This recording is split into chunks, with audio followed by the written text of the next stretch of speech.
That was great. It was needed. Definitely gave the guys a chance to heal up and got a head start on our opponent.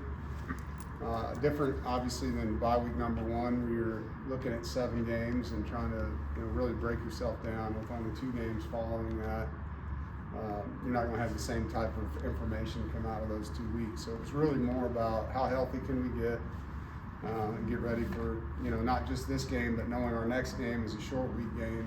We felt like we really had to rest our guys as much as we could and get them back, and it worked. I mean, we've had some really good practices coming out of the bye week. I thought the guys really ran around well. Which has good momentum too after the victory. Yeah. How that balance out? Well, I mean, it's great to have that feeling going into a bye. Losing's terrible, and it's as a coach, you don't sleep very good. When you go into a bye week after a loss, it's a long time before you get a chance to take that taste out of your mouth, and it's the opposite.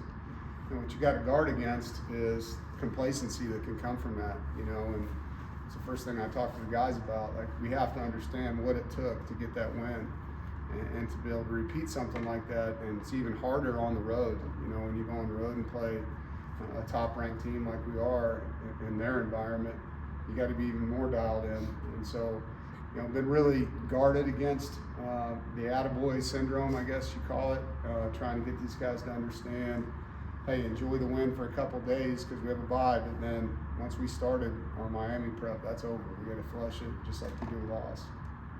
Did you talk to the team about bowl eligibility? No, they know what our record is. We're just trying to win a game. What have you seen from Tristan the past 2 weeks? He's been in a pretty key spot in the secondary. He's gotten a lot better. Several of our freshmen have really improved throughout the year. Tristan's one of them. I'm proud of him. He's become a great communicator. That was something he wasn't when he got here. He was pretty shy about making loud calls on the field. Now he's in charge of things back there. And I always look at safeties like a sheriff. Like, they got to be the one that's barking commands and getting people to do the right thing in the building. And that's one of his responsibilities, and he and Assad have done a nice job in that area. Kevon has gotten better and better throughout the year for us as a true freshman. Caden Gordon, his last 3 weeks of practice getting better and better. Jarrett Kemp getting better and better, and so really excited about, even though they're not playing as much in games because we've already played Caden in 4.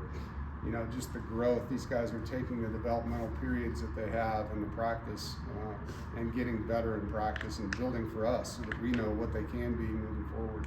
With that said, the 4 games, do you have a lot of decisions to make on kids that you might want to redshirt possibly? They're pretty much made at this point. Yeah, I mean, there's kids that we've played for and they're done until hopefully we have postseason, and there's kids that we've Spike's already played more than 4. Farrow's played more than 4, and so there's some guys that we've already had that discussion. When you look at Tristan and Assad, 2 young guys in the secondary, what does that just say about the safety room that 2 of those guys can kind of step into those key roles and play pretty well? Yeah, I think Coach Warren deserves a lot of credit in how he's gotten these guys to grow through his time here, and then those young men deserve the credit too.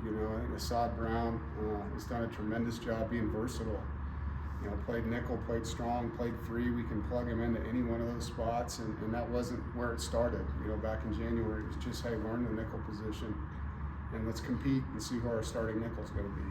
And then when it became Jackson, it started in training camp. I said, Assad, learn strong safety, and so that both of those spots. And then Jackson gets hurt, he becomes our starting nickel.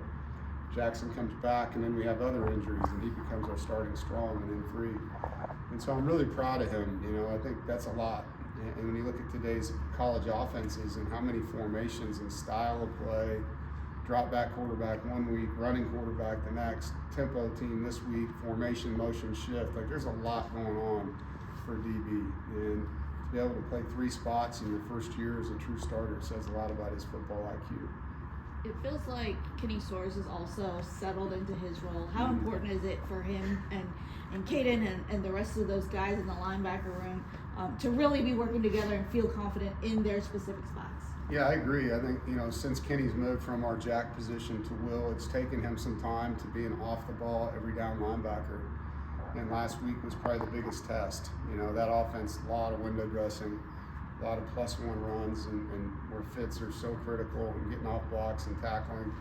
And he and Caden both played really well last week. And so it's good to see that, with Sean Brown out and A.J. Richardson out. It's been a 2-man deal in there. And those guys have really been durable and tough, and you know, the tandem and how they play off each other is important. There's a good relationship between those two guys.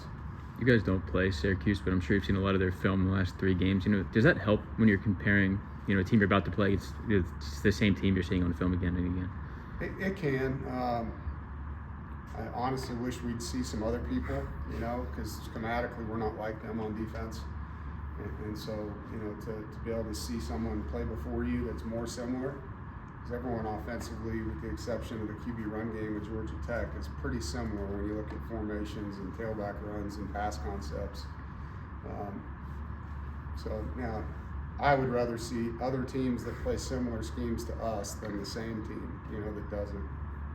You guys ran the ball really well against Georgia Tech. How important will that be this week against Memorial? Yeah, and it's a test. I mean, they're giving up 88 yards a game, and so one of the top rushing defenses in college football. And because of their front, you know, those D linemen are really good players. Their defensive coordinator adds one to the box quite a bit with 5-man pressures, and they're going to try to +1 you. And they understand.